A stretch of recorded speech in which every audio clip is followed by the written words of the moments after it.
And now, the last word with Rick Casey. The San Antonio College Ranger celebrates its 90th anniversary this year, a remarkable milestone for a college newspaper. What I'm wondering is this: when did it start being what a good newspaper should be, a pain in the pitoot to people in power? I know the Ranger was one at least 37 years ago. That's when 8 maintenance workers decided they wanted to blow the whistle on corruption at the college, but they wondered to whom should they take their story. We thought about going to Paul Thompson, one of them told me back then.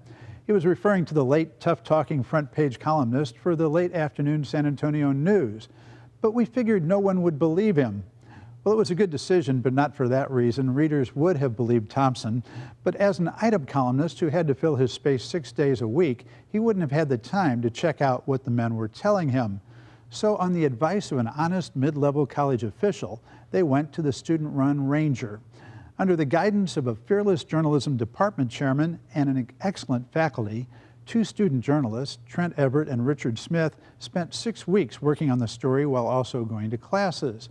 The front page of the paper ran the headline, "Maintenance Men Allege Personnel Supplies Misused." The story detailed work done by college employees with college equipment during work hours at the homes of various college officials. There was the board chairman, M.C. Gonzalez, who happened to also be an assistant district attorney. A crew of 5 or 6 repiped his backyard, installed 2 used campus air conditioners at his house, and did carpentry for him. He left the board shortly before the article appeared. Then there was a vice president, a director of operations, and the director of physical plants. They also got air conditioning work, plumbing, and carpentry. There was more, but the school term ran out before the students could investigate and document further allegations. But the student reporting led to a reinvigorated investigation headed by a tenacious young prosecutor named Keith Burris and top investigator Jack Janasek. They found the corruption was so widespread and bold that crooks got careless. Thousands of dollars in bribes were paid by check. 2 administrators and the former board chairman were indicted. I did a magazine cover story on the controversy and uncovered some more juicy corruption. Still more would come out later when a legislative committee held hearings and granted immunity to some of the players. Nearly the entire upper echelon of the college, starting with the president, was replaced. So by the voters was the board majority. And it started with 8 angry maintenance men and 2 student reporters. I was on the San Antonio College campus last week and picked up a copy of the Ranger, and I was delighted to see they are still kicking up dust. The lead headline read, "AG rules in favor of open records request in Follins removal."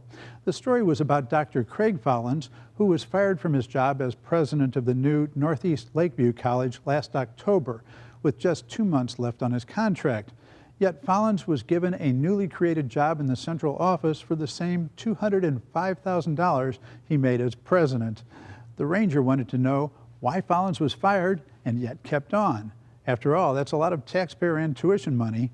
They filed a request for documents on the issue under the Texas Public Information Act. District officials asked the Attorney General to rule that they could keep the records secret.